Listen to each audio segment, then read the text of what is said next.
Hey, what's going on YouTube? So you know it's best here. Here about to give another big update for the Apple tablet, the iSlate, whatever they're going to call it. That supposedly is going to be announced by Apple on January 26th or 27th of this month. And we're going to go ahead and give some more updates. If you haven't watched my first video, you'll be able to go back on my YouTube channel and watch that and get the first round of rumors for it. But here we go. So the first one is coming from actually John Gruber, who is actually a person that has very reliable as far as rumors for the most part, but he's actually saying that this new tablet is not going to have a camera. So my first video I talk about the Apple tablet may possibly have a way to interact with it by recognizing your hand gestures, like saying you want to flip a page in a book, so you flip your hand in front of the camera just like you're reading a book or something like that. But his claim is that the tablet is not going to have a camera. Now I don't think that's going to be the case. I don't see why they wouldn't put a camera into it. It only makes sense. But you know, they are definitely, him and MacRumors.com are definitely saying it's not going to have one. But we'll see about that. My bet is that it really is going to have a camera. It's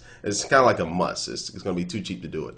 And also, there's also a shortage of 10.1 LCD and OLED screens out there. Now, OLED screens or OLED screens are the screens that are in the Zoom HD, which are very high quality, very nice looking screens, and just really are the best, some of the best looking screens you can get out there, definitely for mobile computer devices. And there are manufacturers overseas and that are reporting shortages. Now, this could be one reason. When Apple gets ready to release a new product, things do become pretty scarce as far as the materials they're using for their products. So this can be some indication. The other rumors were pointing towards a 10-inch screen, so 10.1 is definitely close to that. So that could definitely be and fueling a little bit more fire to this Apple tablet rumors.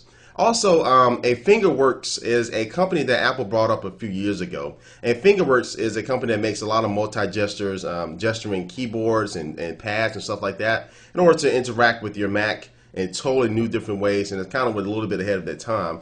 And they did have a website up with a lot of content on there talking about their products, but recently a lot of the content just got pulled down.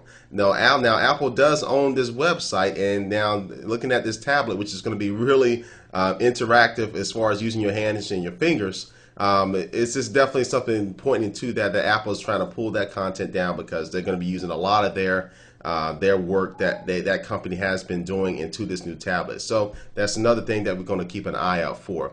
And there have been some rumors that some Apple employees have also been talking about some new ways to actually interact with iWork, as far as using a multi-touch version of iWork and some advanced gesturing version of iWork, which would be pretty cool to be able to do pages or keynotes or anything like that, as far as the way you can be able to interact it, so you don't need a mouse or a keyboard, and we're going to do something on the fly with the tablet. So I think that could be good, not only for MacBook Pros, but also for this tablet. And that's something we're looking forward to. And then there's some Apple employees talking about that, and that's probably something coming out very soon. Now, as far as the casing for the tablet, there have been rumors that it's going to be having the aluminum type casing. I'm not really too fond for that. And the device, if it's not a desktop or a laptop, have the aluminum casing on there, because I just keep thinking back to the first generation iPhone that had the aluminum casing. It scratched up very easily. You know, I just wasn't really feeling it that much for something that you're going to be holding in your lap and something like that, because it does get hot. So I would love to see the actual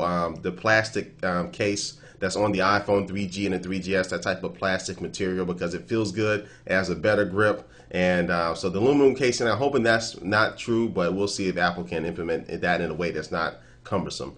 And now, as far as the power behind this thing, I don't think Apple is not going to be going with Intel to power this thing. So no Intel chips inside. They may use their own company to make the ARM processor, because Apple has bought up processor companies and have been probably keeping them under wraps. And I think Apple really wants to come to the point where they can produce their computer, make their computer, and they own all the parts for the most part inside of it. So it can either probably be a dual-core ARM processor. It may have a PowerVR graphics chip with that, because Apple does have some stake in the company that makes that graphics chip. Or it can also be powered by the NVIDIA Tegra 2 platform that was really just unveiled not too long ago. So either those two things are going to be powering the tablet. So it should be pretty powerful enough to, I say, run in a version of Snow Leopard very easily, or to do whatever operating system they want to do with it. And speaking of the operating system, people are be saying that some people, that if they actually got their hands to see the operating system, they can describe it as it just being a new bit of sexy or something like that.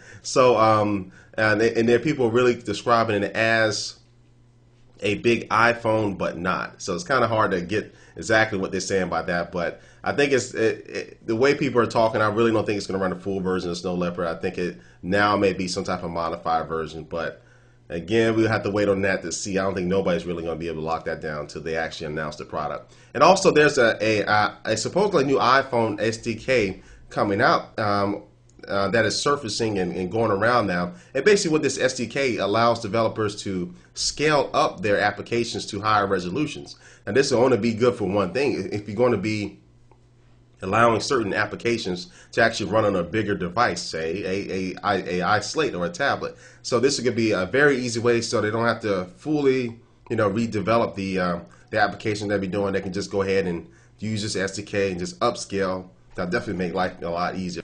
All right, so this is the end of the rumors for the iSlate for now. So this is a nice little update video. So if you haven't watched my other one, definitely just check out my YouTube channel. Go to my channel page, and you can watch my main video there, and actually get the first set of rumors that I did on it. But anyway, this was So You Know's Best. I would thank you for watching, and I will catch you later. Peace.